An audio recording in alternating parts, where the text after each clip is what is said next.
महालक्ष्मी की कथा सुनते हैं। कथा सुनने के लिए हम हाथ में थोड़े से अक्षत लेंगे, फूल लेंगे और हम कथा सुनेंगे। तो आइए हम कथा सुनते हैं। एक गांव में एक साहूकार, उसकी पत्नी और उसकी बेटी रहती थी। वह रोज पीपल के पेड़ में जल चढ़ाने जाती थी। इस पीपल के पेड़ में माँ लक्ष्मी का निवास था। एक दिन माँ लक्ष्मी ने साहूकार की बेटी से कहा कि मैं तुम्हें बहुत पसंद करती हूँ और अपनी सहेली बनाना चाहती हूँ।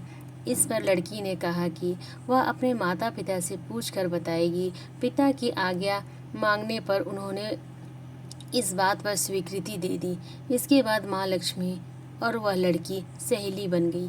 एक दिन माँ लक्ष्मी ने उसे अपने यहाँ भोजन पर निमंत्रित किया। जब लड़की भोजन करने पहुंची तो माँ ने बड़े ही अच्छे तरीके से उसका स्वागत किया और सोने और चांदी के बर्तनों में खाना खिलाया।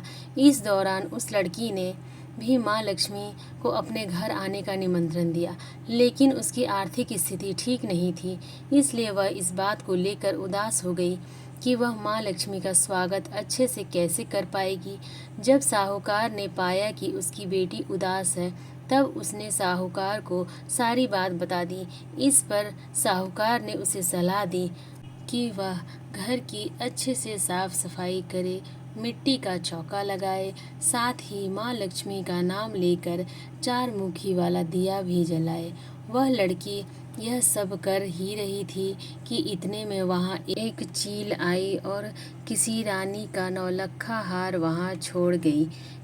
इससे वह लड़की बहुत प्रसन्न हुई और फिर उसे लड़की ने उस हार को बेचकर माँ लक्ष्मी के स्वागत और भोजन की तैयारी की।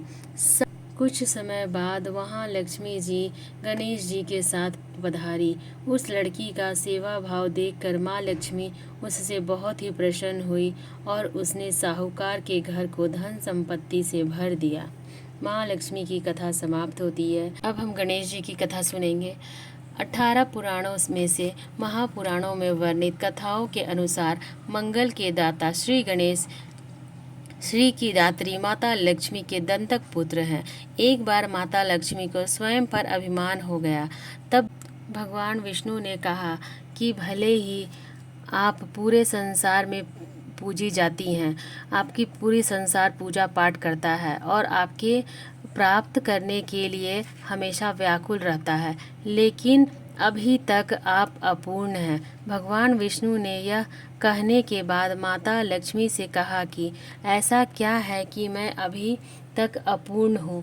तब भगवान विष्णु ने कहा कि जब तक कोई स्त्री माँ नहीं बन पाती तब तक वह पूर्णतः प्राप्त नहीं कर पाती। आप निसंतान होने के कारण ही अपूर्ण हैं। यह जानकर माता लक्ष्मी को बहुत दुख हुआ। माता लक्ष्मी का कोई भी पुत्र न होने पर उन्हें दुखी होता देख माता पार्वती ने अपने पुत्र गणेश को उनकी गोद में बैठा दिया। तभी से भगवान गणेश माता लक्ष्मी के दत्तक पुत्र कहे जाने लगे। माता लक्ष्मी दत्तक पुत्र के रूप में श्री गणेश को पाकर बहुत खुश हुई। माता लक्ष्मी ने गणेश जी को वरदान दिया कि जो भी मेरी पूजा के साथ तुम्हारी पूजा नहीं करेगा, लक्ष्मी उसके पास कभी नहीं रहेगी। इसलिए दीपावली पूजन में माता लक्ष्मी के साथ साथ दत्तक पुत्र के रूप में भगवान गणेश की भी पूजा की जाती है। यहाँ पे कथा समाप्त होती है। तो आप लोगों को लक्ष्मी गणेश जी की कथा कैसी लगी मुझे कमेंट करके ज़रूर बताइएगा। अगर आप व्रत करते हैं तो कथा ज़रूर सुनिए, और नहीं भी करते हैं तो भी पूजा के बाद कथा ज़रूर सुनिए। तो इस तरह से आप महालक्ष्मी की पूजा करने के बाद गणेश और लक्ष्मी जी की कथा सुनकर पूजा का समापन कीजिए और सभी चीज़ों को भोग प्रसाद के रूप में ग्रहण कीजिए। बाकी चीज़ें आपको चौकी कब हिलानी है आपको अगले वीडियो में पता चल जाएगा। जय महालक्ष्मी।